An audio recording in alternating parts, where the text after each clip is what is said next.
My arrogant stepson planned for his mother to leave me along with half of my assets, but he forgot what I can do. From the day I married Elaine, I knew her son Ryan would be a problem. He was 17 at the time, already steeped in arrogance, entitlement, and a belief that the world owed him everything just because his mother had married a man with money, me. I wasn't a billionaire by any means, but after 30 years of busting my ass in real estate development, I had amassed a healthy fortune, enough to retire early, buy a lakefront house in Vermont, and travel twice a year in comfort. Elaine was my second wife. I met her when she was a receptionist at a law office I occasionally worked with. She was kind, graceful, and beautiful.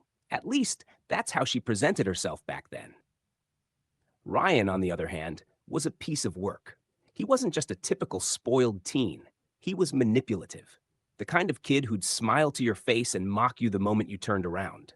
I tolerated him for Elaine's sake, even helped pay for his college tuition, which he dropped out of after a year, his car, which he crashed within months, and his startup idea, which turned into a bottomless pit of investments.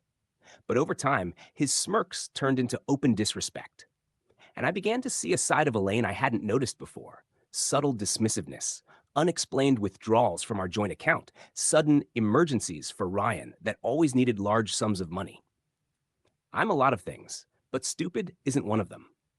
It all started unraveling during a weekend trip to the Berkshires. Elaine was on her phone the entire time, whispering and giggling like a teenager. When I asked who it was, she snapped. "It's just Ryan. You always think the worst." I let it go. But later that night, while she was asleep, I saw the screen light up. Messages from Ryan. "Just a couple more months, and you'll be free of him, and we get what we deserve.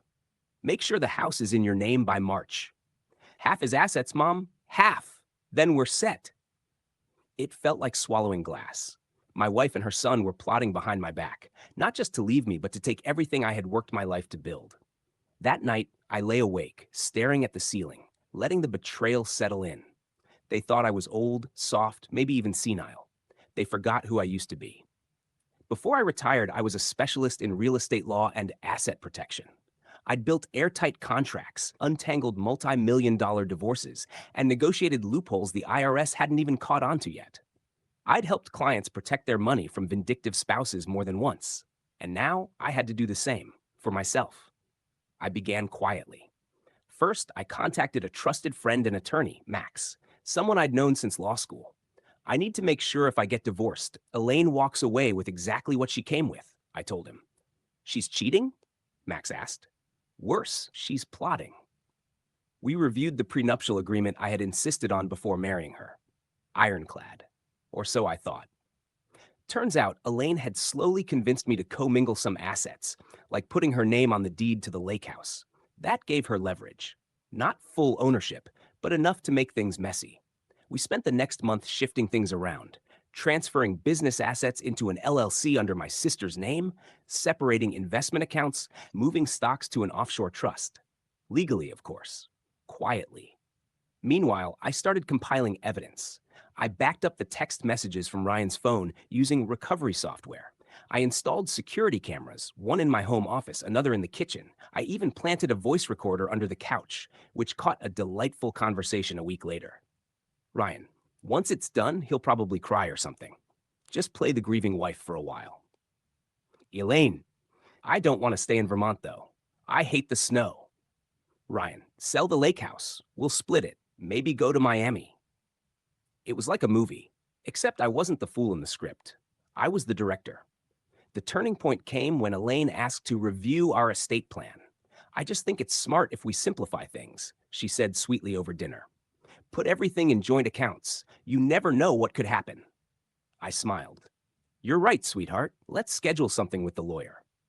Max played his part perfectly. He invited her in for a review and had her sign a few documents, which she thought made her co-owner of more assets. In reality, she was signing disclosures affirming she had no legal claim to my remaining properties. Then I invited Ryan to a fake business investment meeting. Told him I was considering giving him $250 for a new tech idea if he could prove he had a solid plan. He arrived in a suit 2 sizes too small, reeking of entitlement and Axe body spray. I knew you'd come around, he grinned. Mom said you were finally softening up. Oh, I'm softening up. All right, I said, smiling. The meeting was a setup. I recorded the whole thing. Ryan outright admitted he was using me for the money, bragged about how his mother was playing the long con, and even said, once the divorce hits, you won't even know what hit you. I thanked him and told him I'd think about it. He left smirking. I started smiling too. A week later, Elaine told me she wanted to separate. She acted heartbroken, claimed I had emotionally shut her out, said Ryan would help her transition. I hope we can keep it civil, she said, reaching for my hand. Oh, it will be, I replied. Very civil. She moved out 2 days later. I didn't protest. Let her think she had won. Then the lawsuit hit. Using the audio recordings, the text messages, and even the video footage from my hidden cameras, Max helped me file for a fraudulent conveyance claim and a conspiracy to defraud. It wasn't just about divorce now. It was criminal. Elaine was served at her sister's condo. Ryan got his notice at his apartment, which, surprise, was paid through my credit card. He was evicted the next day when I canceled the card. The bank accounts? Frozen pending litigation. The lake house? In a trust now owned by a charity foundation in my name. She couldn't touch it. Her lawyer tried to argue emotional distress. Max countered with, your client knowingly engaged in a scheme to defraud her husband and steal assets through manipulation and misrepresentation. We settled in court 3 months later. Elaine got nothing. Not half. Not even a quarter. Because she had attempted fraud, the prenup was reinforced even stronger. The judge's words were poetic.